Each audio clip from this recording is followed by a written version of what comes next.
This is, of course, Wednesday night. We're going through the Psalms, and we're in Psalm 3 tonight. And we're going to look at the theme, and then at the end, we'll talk about the moral of this psalm. And the theme of this psalm is life under pressure. David is talking here about his life being under pressure. I don't know about you, but I find at times, and I'm sure that you do too, that life can be very pressured. There's been some things that Cynthia and I have been dealing with in the last couple of weeks that have really put some pressure on Cynthia and me, and that's the way life is sometimes. So David, he is recording his feelings of his life being under pressure, but unfortunately it's because of his son Absalom. You remember his son Absalom betrayed him, turned against him, and he drove him out of the city of Jerusalem, and Absalom tried to take his place as king. Very, very sad situation. So let's begin then, remembering here that we're talking about life under pressure, and how do we deal with life under pressure? It's very interesting what David has to say. Here, verse 3. Look, beginning in the first paragraph, it's verses 1 and 2. O Lord, how my adversaries have increased. Many are rising up against me. Many are saying of my soul, there is no deliverance for him in God.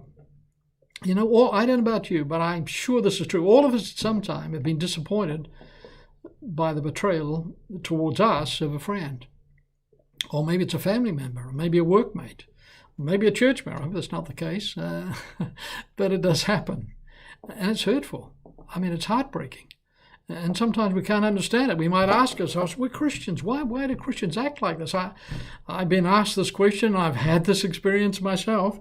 Life under pressure. Well, he tells us there's one of two things you can do when life is under pressure. You can get bitter. A lot of people do. Or you can get better, discovering the difference that God makes in the most difficult situations of life. So let's focus on the better. Look what he said in the second paragraph, verses 3 and 4. Two things he talks about here. But thou, O Lord, art a shield about me. Wonderful statement. My glory and the one who lifts up my head, even in the midst of the pressure. I was crying to the Lord with my voice, and he answered me from his holy mountain. Well, that's just very interesting what he's saying here. And very important that we take careful note of the point that he's making. The first thing he talks about is that God is there, and there's the assurance of help. A lot of the issues that we deal with in life is our attitude. Got to take care of our attitude, make sure we got the right attitude. He always had the confidence that God was there. He had the assurance of help. But look at the second thing he talks about here. He said, I was crying to the Lord. And what's he talking about? He's talking about prayer. Listen, first thing is assurance. God is there. Be sure of that, my friend. God isn't going anywhere. He's going to be watching over you. The second thing, the appeal to God. It's important to reach out to God and pray the need of prayer. Now look at the third paragraph, verses 5 through 8. And I lay down and slept, and I woke, and the Lord sustained me, and he will. For thou hast shattered the teeth of the wicked. Salvation, I will not be afraid of 10,000s of people who have set themselves around about. Verse 7, Arise, O Lord, save me, O my God. For thou hast smitten all my enemies on the cheek, and thou hast shattered the teeth of the wicked. Salvation belongs to the Lord. Thy blessings be upon thy people. Listen, what's God's plan for you? Well, David said his plan is to bless you. We have that assurance. But we need to appeal to God. We need to make our life a life of prayer. Now, there are two things I want you to notice here. The vision that David had. His vision was, look, I know that God is there and I know he cares. I'm going to commit my way unto him and know that he'll direct my path. The second thing you notice is the victory.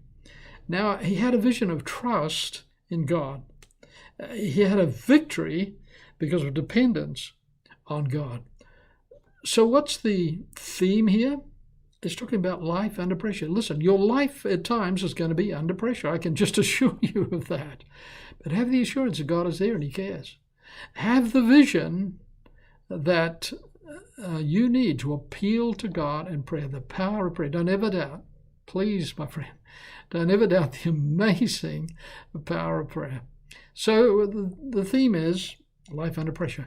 And this is the moral. Don't ever give up, but always give in to God.